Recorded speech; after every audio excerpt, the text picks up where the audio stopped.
Here we go. Welcome to the Transform with Travel podcast, where we share stories of personal transformation and life lessons through our experiences of traveling and exploring the world. Travel is the ultimate accelerator for personal growth, and it can be the root catalyst for the pivots and plot twists we make in our lives. I'm your host, Kelly Tolliday, and it's my mission to inspire you to live life to its fullest, travel with an open mind and heart, and let the world show you a new perspective. I'm so grateful you're here with us today, so let's dive right in. Happy exploring. Welcome to the Transform with Travel podcast. Thank you so much for joining us today, Diana.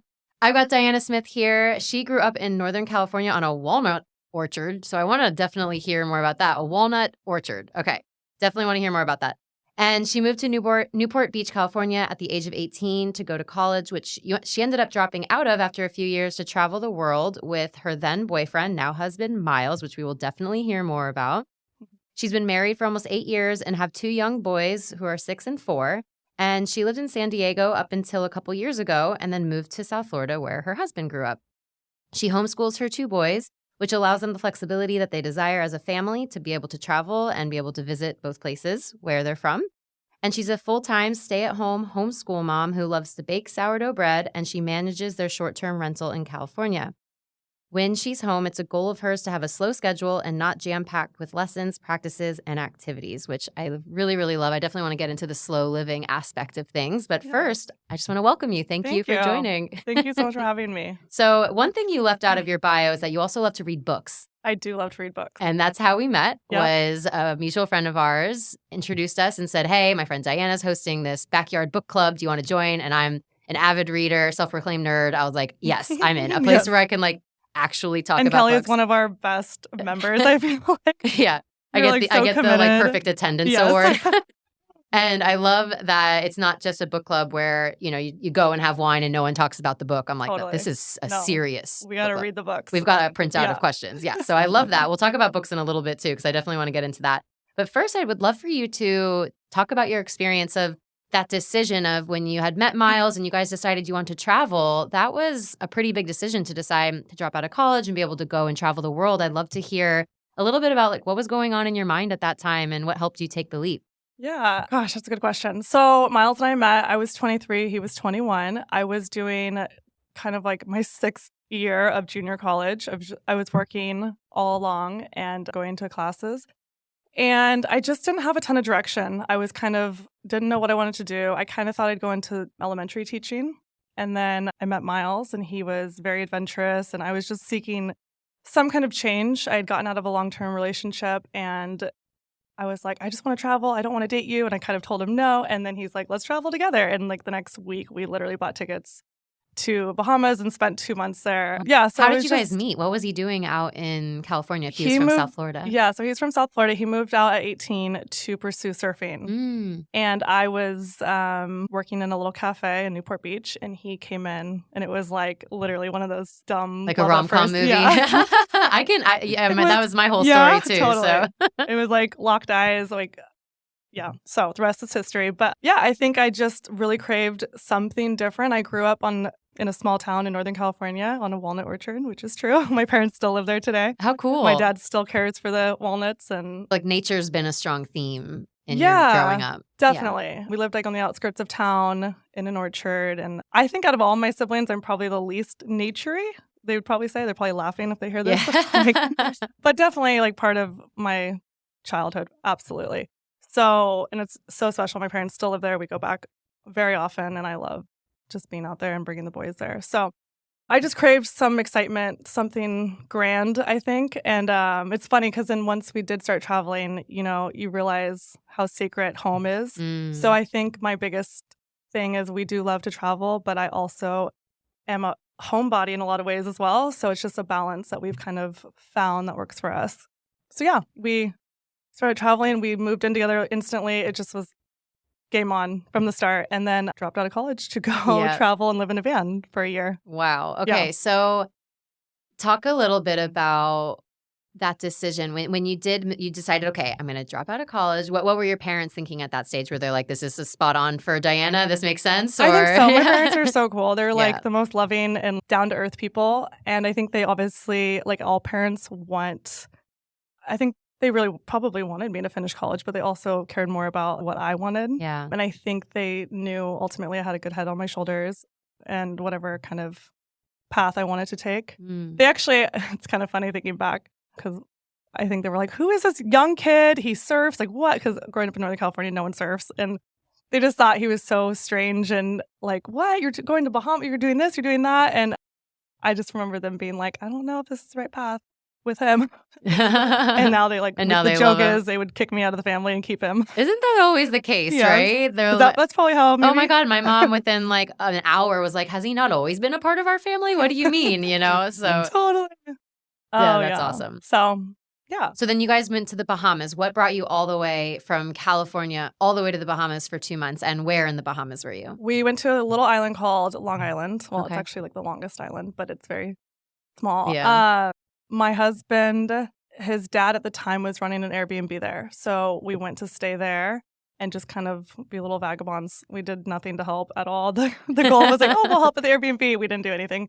We just like, I don't know, laid by the beach and kind of had this great time. But that's what brought us specifically there. And I think it really opened us up to being like, we like to travel together. I mean, we fell in love instantly. So it just kind of like put everything into motion. And then we came back. I think we went back to school for a bit. And again, we were in junior college and we were both working. Like we didn't have family help in that way. So I think that also was a part of the point where my parents were really good about not trying to interfere. It's not like they were paying my tuition and kind of had that hold on me. I had a lot of independence from an early age. And they respected that on the flip end, you know? Yeah, that's incredible. Yeah. And so you spent 2 months in the Bahamas, Yep. and then you decided we want to try van life. So backing up just a little bit, first of all, traveling when you first meet is Totally. it's like it shows you really quick whether you're going to work or not. It's like a Totally. microcosm of your whole life just like packed into Yep. one little room. So that's really cool that you guys survived that. Yeah. And then you decided we work really well together. We want to stay together. What brought you into deciding van life was the next move? Well, I had always dreamed as a kid of going to Europe. It was like my bucket list. And Miles is just a true surfer. And he's like, okay, well, there's some really cool surf spots along the way. So it's really funny looking back because he is like the ultimate planner when it comes to trips. So I credit all of our travels to him. He's just really good at logistics and figuring things out. And so he kind of like took the reins on that. And he basically planned himself an entire European surf trip. So you got the Europe and he got the surf trip. Totally. And so, yeah, we started in England and that's where we bought our van. And we actually worked there in Cornwall for a few months. Because he can work there, right? Yes. So his dad is British and he, through all this, he applied for his dual citizenship. Right. Okay. Yeah. So we found this really cool, like, it's some of the things you like think back on, you're like, how did that all work out? But you know, it just does when you just go for it. But we found this little holiday park that basically people like bring motorhomes to. And so there was a restaurant and we decided to try to get serving jobs there. And we somehow talked the managers into paying all of our wages to Miles, my husband. Right. Everything funneled through him. So some weeks it would look like he would work like 90 hours. Yeah. They're like, it's not even possible. When is he sleeping?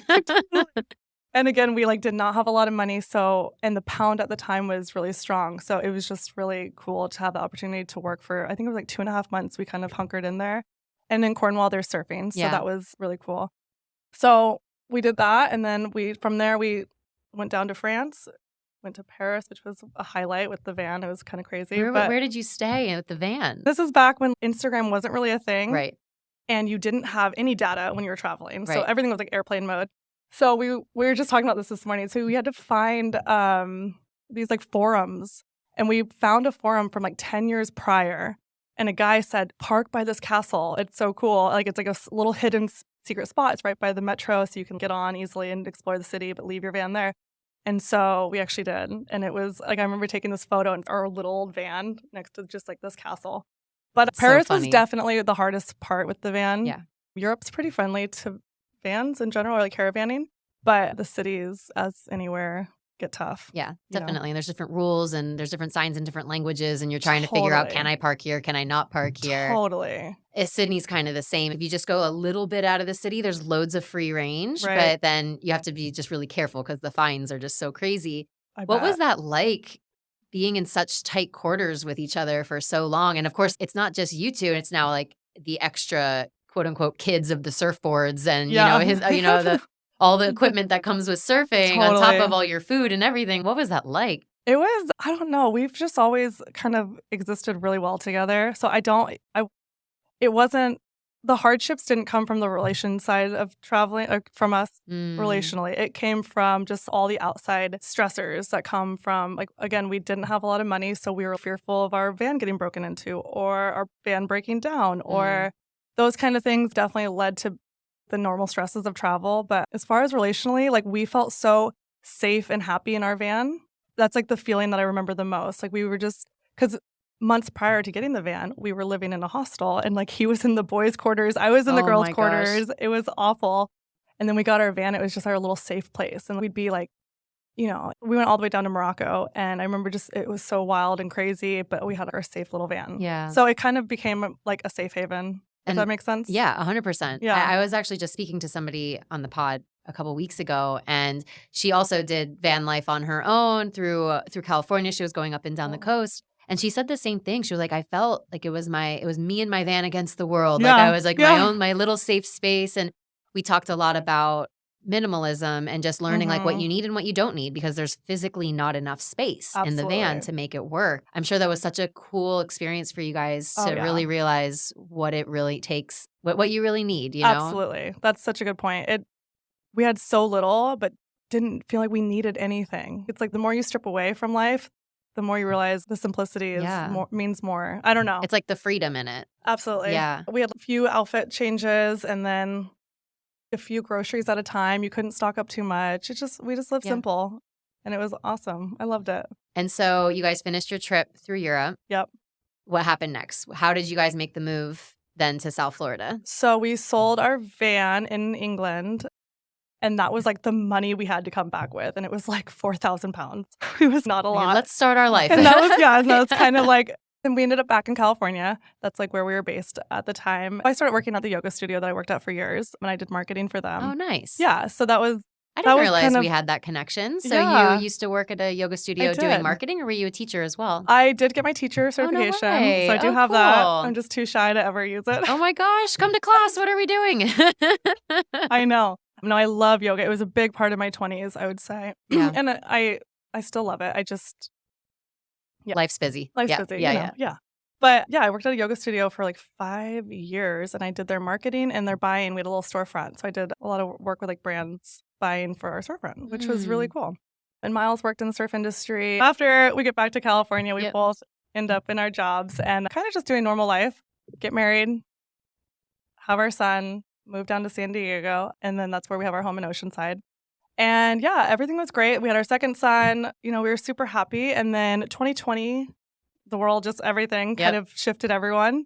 And it just really helped us reevaluate, like, what do we want in life? What do we want our life to look like? I think we kind of got in that rhythm of just being in the young kid phase of life and kind of doing the work young kid, and it was just this chance. We had this breather moment to be like, what do we want? And I always remember, like, when I first met Miles, hearing about his life in South Florida. He was just everything revolved around the water. He was on a boat, he was spearfishing, he was surfing, he was skimboarding. Like, it all had to do with water. And I thought that was such a cool way to grow up.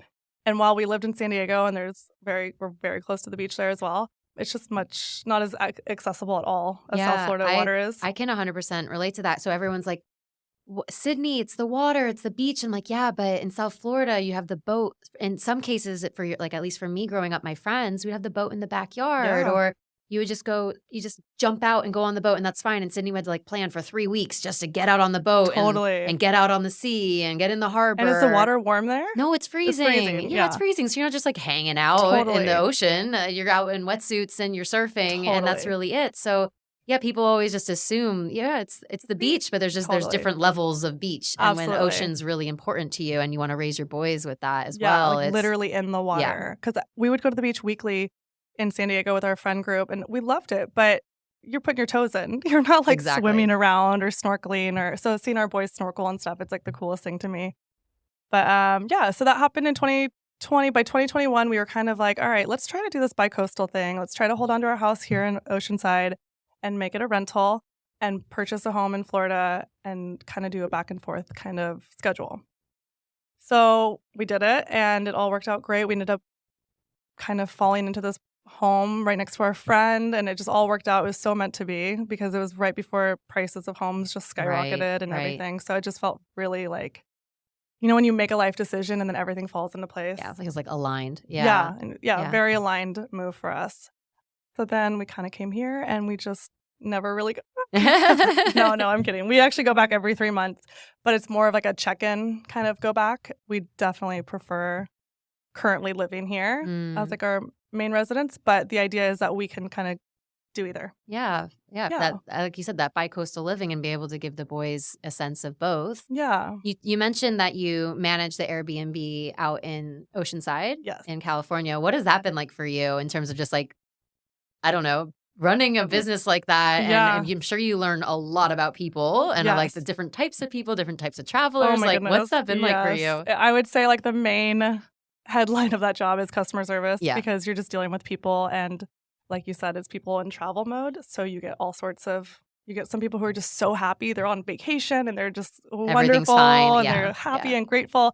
And then you get other people who have expectations and you just kind of sometimes can't meet everyone's expectations. But overall, I'm so proud of what we've created out there because we do have, in the world of Airbnb and VRBO, like your super host status and stuff really matters and your reviews really matter. So we've done a great job of just building that business, and it's working really well for us. The house pays.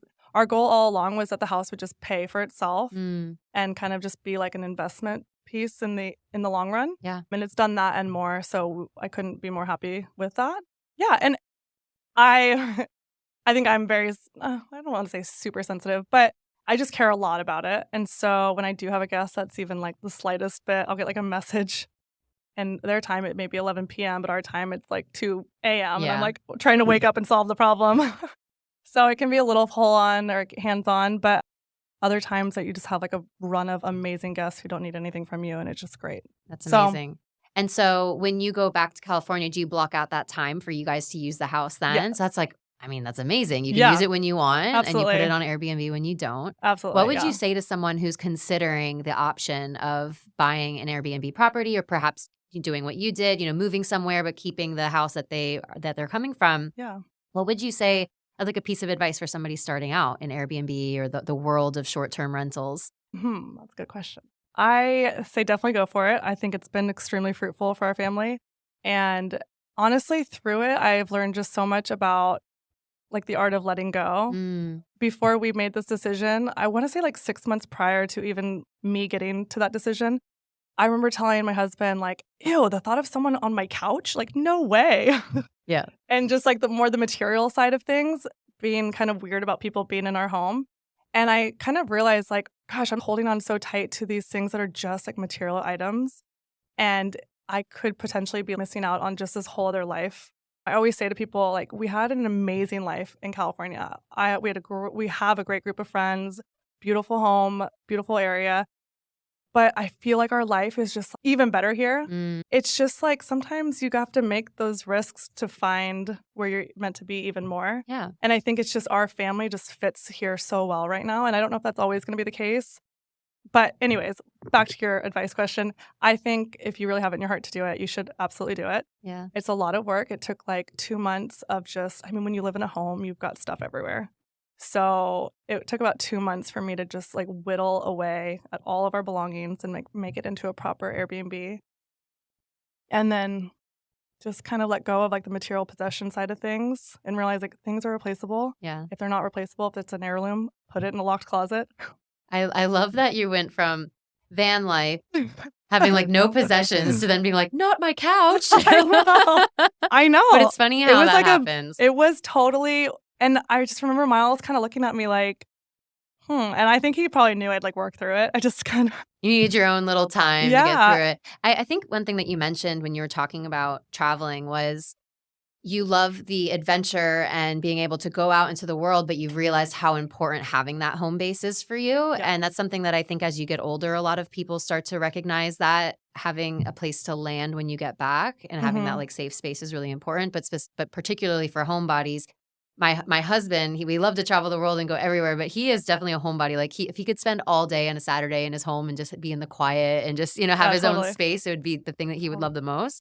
And so that's something that we talk about a lot is we would definitely want to go away for extended period of time. But South Florida, for the time being, South Florida, Lighthouse Point, where we're from, will 100% be our landing space. Mhm. And I think you probably get that question a lot. Are you ever going to move back to California? Or Right. what are you guys thinking? Because we get that all the time. Will you ever move back to Australia? And Yeah. I'm like, I'm a never say never person. Totally, me too. And you talk a lot about like not holding too tightly onto plans and stuff Right. like that. How does that help shape you, not getting too far in advance of like the anxiety of where are we going to live and what's it going to look like? Totally. Gosh, again, back to the 2020, I think no one saw what was coming. And not that like the pandemic made us move by any, it was just a moment in time for everyone to be like, we have no idea what the future holds, whether that's a pandemic or a job loss or whatever. And it just taught me not to grip so tightly to my idea of what life should look like and just kind of release that. And with that, you release like the stress and anxiety surrounded in these big decisions.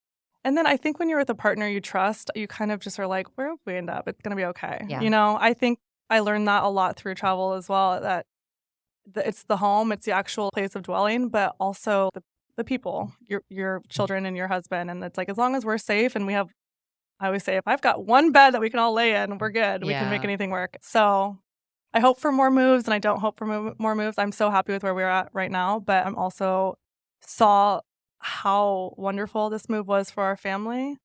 And I'm like, I'm open to it happening again, you know? Yeah, I think that's really cool. Like being so content with where you are right now, but then also being open to if an opportunity lands for us, let's take it. And I think what taking continual chances, like dropping out of college and going to travel through Bahamas and Europe, deciding to move from Southern California to South Florida, those experiences continue to help you understand that you have the strength to really make anything happen or to be able to take those chances. Totally. Which I think is a really cool thing for your boys to see growing up with all the travel that you do with them, either from coast to coast or from all the places that you guys have been. What has that been like for you as a mom who spends most of your day with your kids? You're homeschooling them, you're taking them on little adventures to the beach and doing fun things with them. As someone who's with them, you know, for a large portion of the day, what's that been like for you to see them change or adapt or open up when you travel with them? Yeah, that's a good question. I hope to create like a balanced childhood for them, one where it's very stable. I grew up in a very stable childhood. My parents were amazing. We played sports. It was just, we lived in a quaint little town. Everything was really stable, and I love that. And I crave that for my children, but I also crave like this adventure, see new cultures, be open to talking to people of all ages, and being adaptable and being able to like be in this foreign city and go play soccer with some kids you see. Like, don't, you know, cross those barriers. It's great. I think they're super adaptable, and they always ask like, when's next we're going on a plane? And they've been on a plane more times than I can't. In their little lives, they've traveled more than I ever did until like recently. But I think for me, it excites me that they are adaptable and love it, and I hope that just continues to grow. But I also want them to always feel like they do have a home base and that safety net. And that's kind of like in our homeschool life, I really prioritize kind of a slower pace for them. I don't really want them to have that hustle bustle childhood, but at the same time, our hustle bustle maybe looks like jumping on a plane and going to El Salvador. You know, that was like a last minute trip that we took.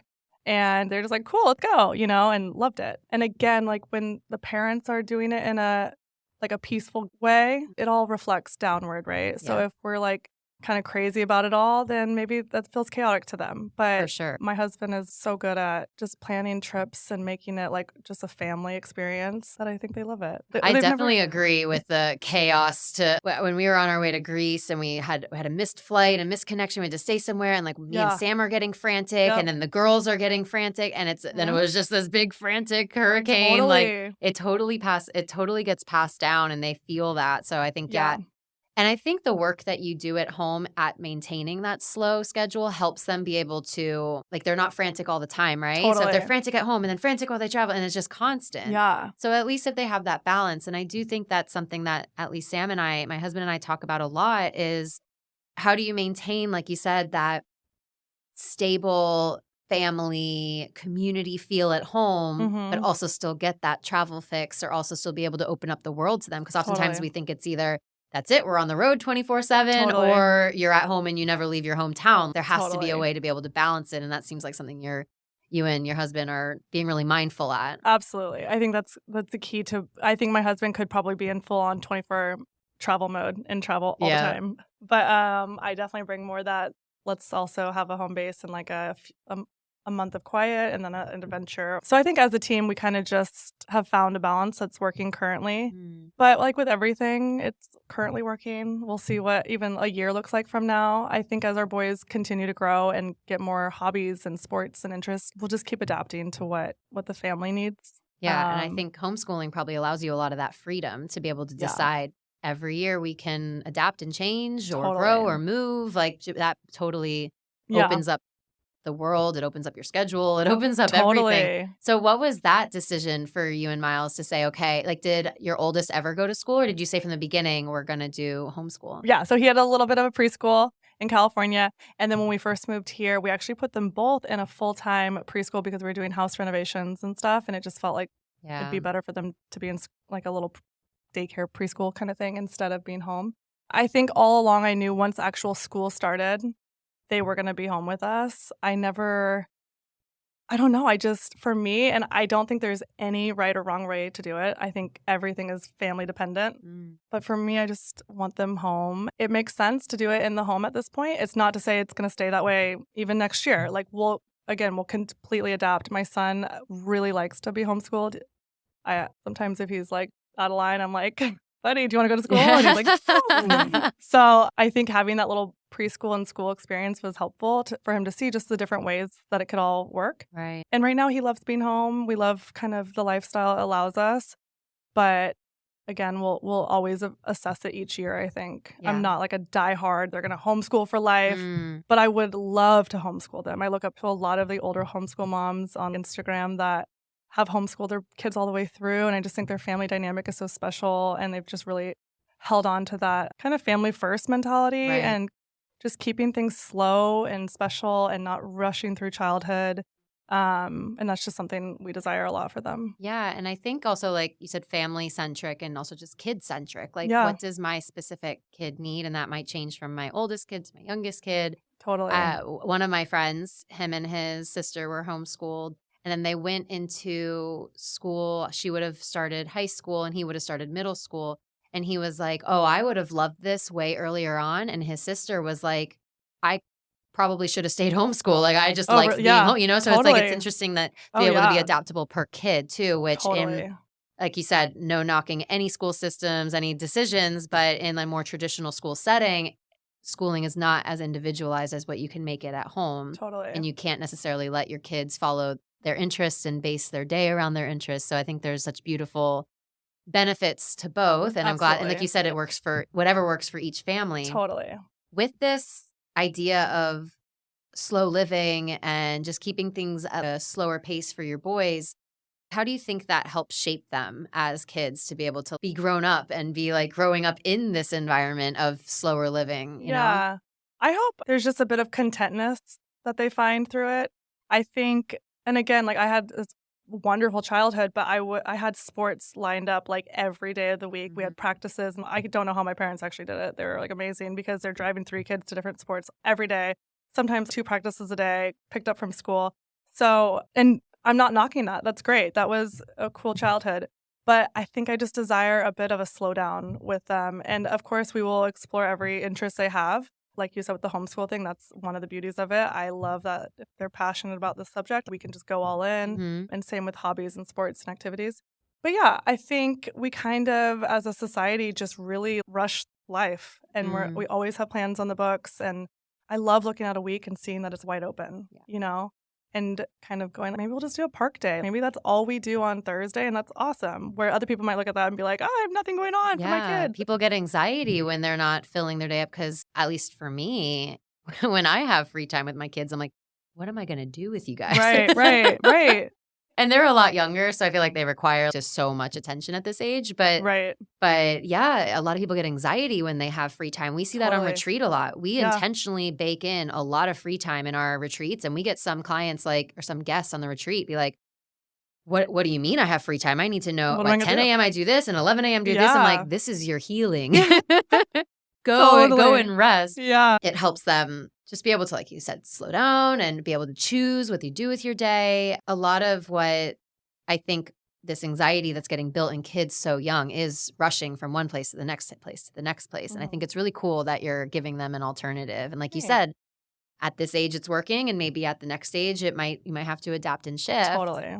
And for you as a mom, because a lot of what we hear in modern day motherhood is how harried motherhood is, harried and hurried, how rushed it is, how stressful it is, how all of this. How do you think making this switch for yourself, not just in homeschooling, but just slowing down the pace at home, how do you think that helps you experience motherhood perhaps in a different way? Yeah, that's a good question. I love being a stay-at-home mom. I truly do. I love it. I wanted it. I chose it. My husband supports me fully in that role. And I think that means a lot. It's not like he's like, you should get a job or ever, Right. anything but supportive. And I actually found when our kids were in school that full time during that summer we were renovating, I felt like it took long. It was harder for me to reacclimate to them coming home. Right. It was because, Yes. kids they are on their best behavior a lot of times when they're at school or at a program or with someone else. And then they come home and they let it all out on mom because it's a safe place. Yes. And I felt like that was a lot of my experience during that time. And so I'd have the whole morning free to do all these renovations or talk to people or do whatever. And they'd come home and I just was so stressed out by them. Yeah. And that was a horrible feeling because I'm like, gosh, they're gone all day. And now I'm stressed out by them when they're home. But I miss them. But now I'm like, Yeah. So that was really hard. Actually, that was probably the hardest phase of motherhood. And you'd think oh, they were gone all day. It should have been the easiest. But for me, that was not the case.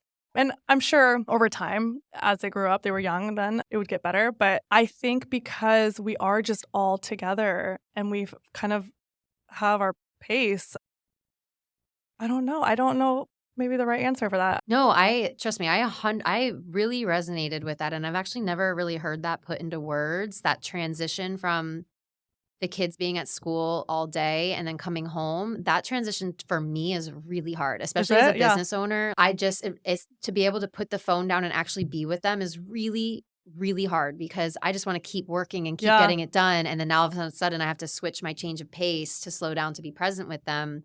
It's a really hard transition. And I think a lot of moms will relate to that. So Yeah. I can imagine how you guys just learning as a little unit how to coexist with each other. Totally. And mom needs a little bit of time right now and you guys go play with your Legos. And Totally. I think that just Absolutely. creates a really peaceful environment. Totally. That's a great way to put it because I mean, they're boys, so it's not totally peaceful. Never. Never. And we watch TV. It's not like we're this perfect no TV family or anything like that. There's times where I'm like, guys, I need to do some Airbnb stuff. I need to respond to some people and figure things out. Go watch the show. And they're at an age where they can do that and put something on, and it's a little less. I don't have to manage quite as much. But yeah, I think the fact that we're just all together a lot of the day. Even my husband works from home and he's in his office most of the day working, but he can pop out. And so it's not just frantic, mom, because I haven't seen you all day. It's more just this ease to the day. I think you just converted me. I'm like, if I could have just 10% more ease, I'm in. Yeah. But I really agree. That transition was really hard. So I can imagine that. And when they're really young, sometimes I think people say it. I mean, I love being a mom and I love my kids so much, but sometimes the things they want to play or playing on their level, it can be kind of challenging. Yeah. And the older they've gotten, the more I love the conversations with them. And you just kind of find what I just straight up had to tell my 6-year-old, I don't enjoy playing dinosaurs, but I will sit here and color with you, and you just kind of. And that's okay. That honesty and transparency. I think so. And then he goes and plays dinosaurs with his brother. Yeah, exactly. He wants to play dinosaurs with you. Yeah, he'll enjoy it a lot more.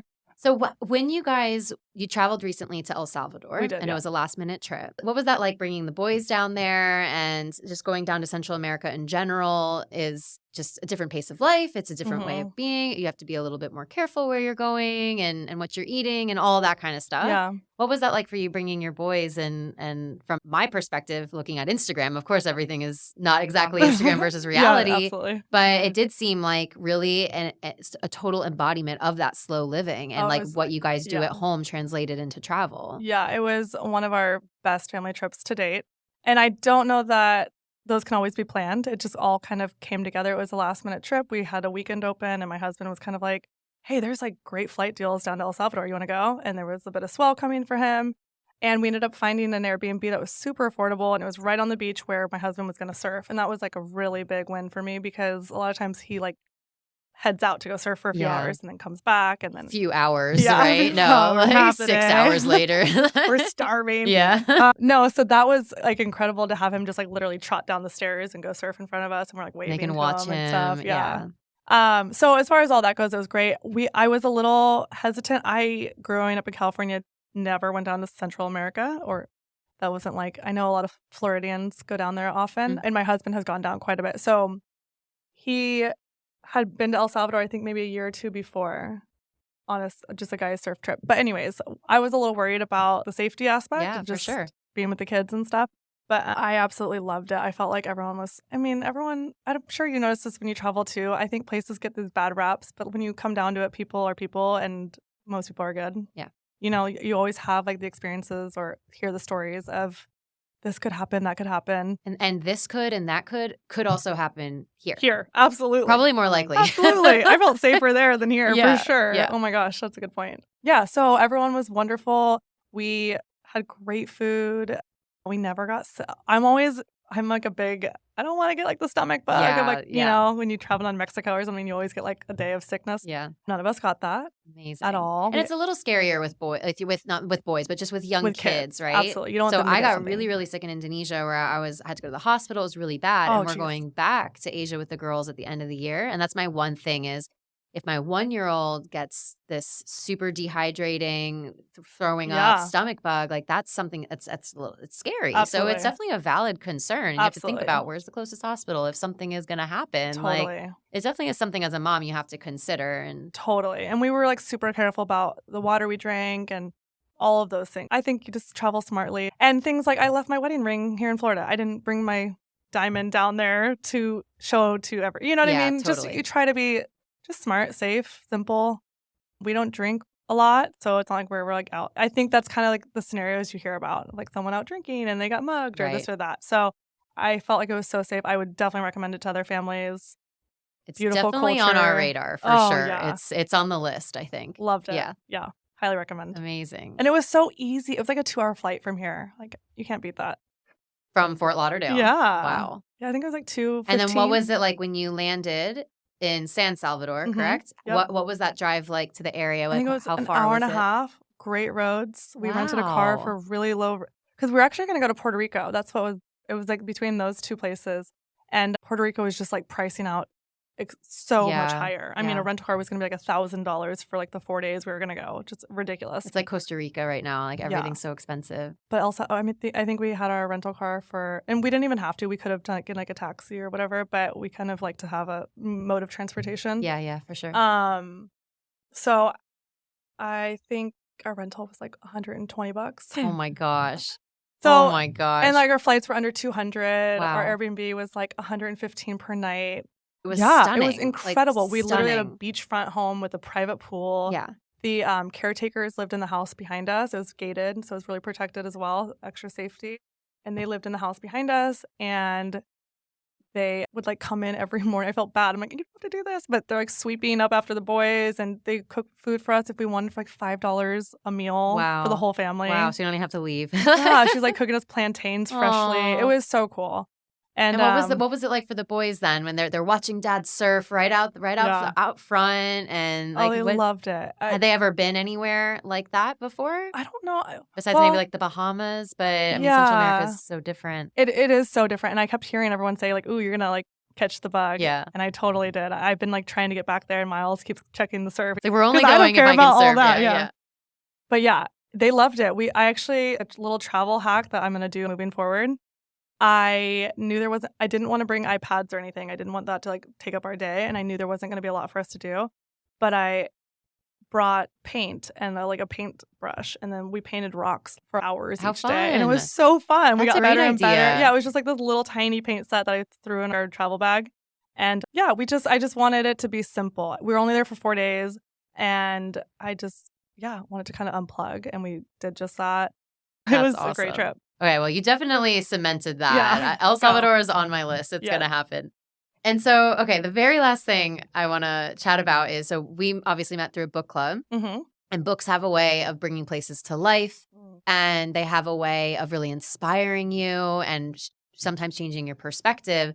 Has there been any books that have been travel related? I know I'm kind of just like throwing this question at you, but I was just thinking about books, and I was like, I can name like some books that have just really opened my eyes to like wanting to go explore or specific places that I've read about. Have there been any books for you that really inspired you?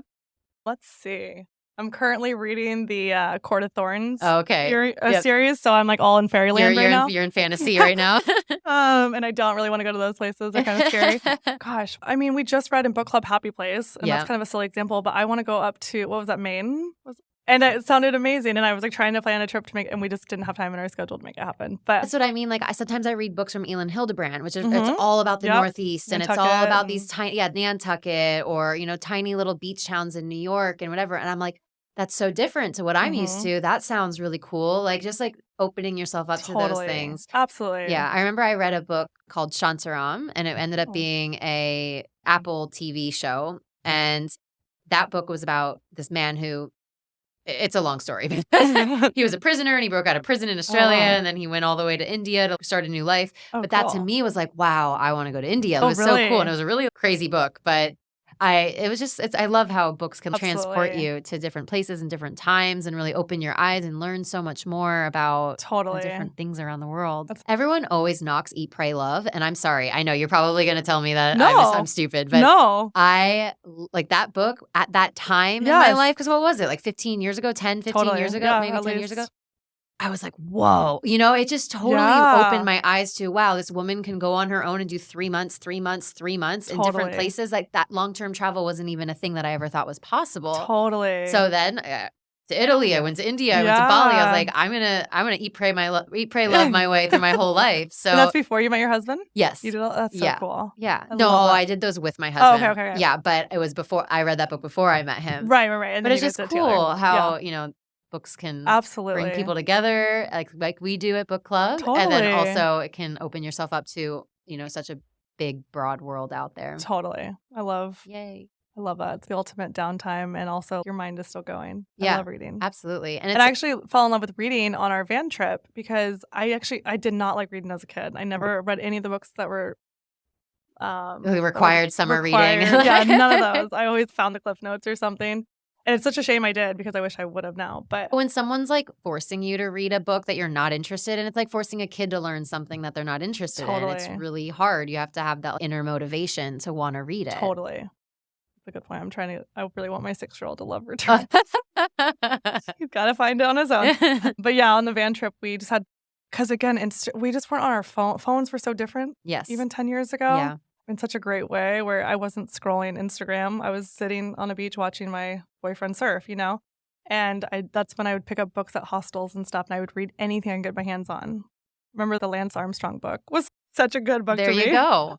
Yeah. Random. Well, I mean, that's so cool that traveling has even sparked your love for reading. And now your love for reading has brought together, like 30 to 40 women in this book club that you've created here in South Florida. Yeah. It's just really cool. Fun. It's like a common thread throughout just how one little thing that happens while you're traveling or while you're doing something new can help something later down the track. Absolutely. Life, so. That's so true. So I always end the episodes with 4 rapid fire questions. It's like a little travel pop quiz. Okay. It's nothing crazy. Okay. So the first one is, if you could only go back to one place, one country, town, whatever, in the world, where would it be and why? That's so hard. I know. It's like literally the hardest question when you're love to travel. I'm just going to go based off of what I feel in this very moment because I was trying to plan it last night. I have had this urge to go back to Paris, which is so random because it's so not our typical I know, it's like really off-brand. It's so off-brand. We typically don't like cities, but I've been just sparked by it recently a few times, and I'm like, I want to go back there.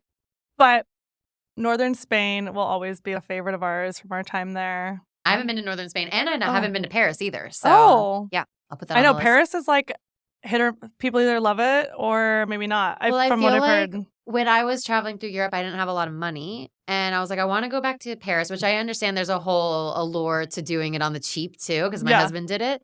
And I was like, I want to go back to Paris when I have someone with me, which is totally not me. I do things on my own all the time. But I was like, I want to go back with a partner or someone, and I want to go back with money.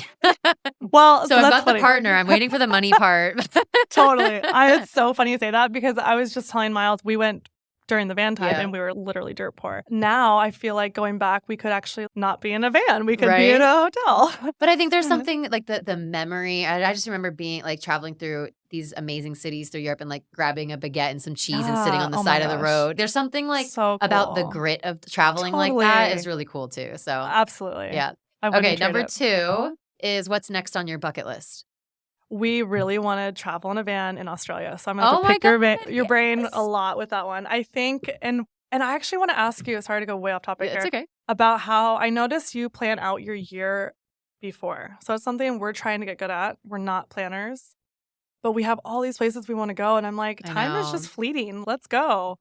And finding the right seasons for the right places, it kind of requires some planning. It does. And I think so for me, it's because my business is through travel with these retreats. And we Right. plan anywhere between 6 to 12 months out. Okay. So we knew that we were going to be meeting Sam's family in Southeast Asia for Christmas Okay. in 2023, this year, Coming up. December into Okay. 2024. We knew that like a year ago, literally Okay. a year and a half ago, really. We planned it as a family for Okay. him. So we planned a retreat around when I was Awesome. going to be there. We know that we're doing European summer retreats, so we're planning that 6 months out. And so I think Cool. Yeah. because my business requires me to be in certain places at certain times, I have to Totally. plan my family's travel around it. Absolutely. That makes So, sense. Okay. I think it's That helps. important. I'm more like you where I'm just like, let's go. Yeah. What do you mean? And my parents were like that. Sometimes I'll get a text from my parents being like, we're packing up in 2 days, we're leaving to go to Norway. I'm like, what? What do you mean? I'll text my parents, where are you? They're like, we're in Portugal. I'm like, what? What? You guys were just here 3 days ago. That's so cool. So I get that from them, whereas my husband and his family will plan things out like a year in out, advance. yeah. They Wow. they like to know where they're going, and they do a lot of things through points, and so that's how they Cool. plan their Yeah. travel.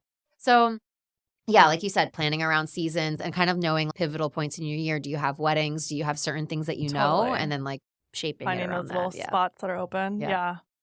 Okay, Cool. number 3. What is your biggest life lesson that you've learned while traveling? To let go of expectation, for sure. Yeah, I love Because even that. as a child, I would imagine traveling. I would sit in Barnes & Noble with my mom several times a week. We would do it. And I would just look at all the travel magazines and just daydream about traveling and almost built up this totally unrealistic, idealistic view Right. of traveling, which was cool as a child to dream. But then as an adult, I remember kind of having that like, whoa, this is not, there's good. And everyone who's traveled knows there's hardships that come with it and there's so much beauty that comes with it. Yeah.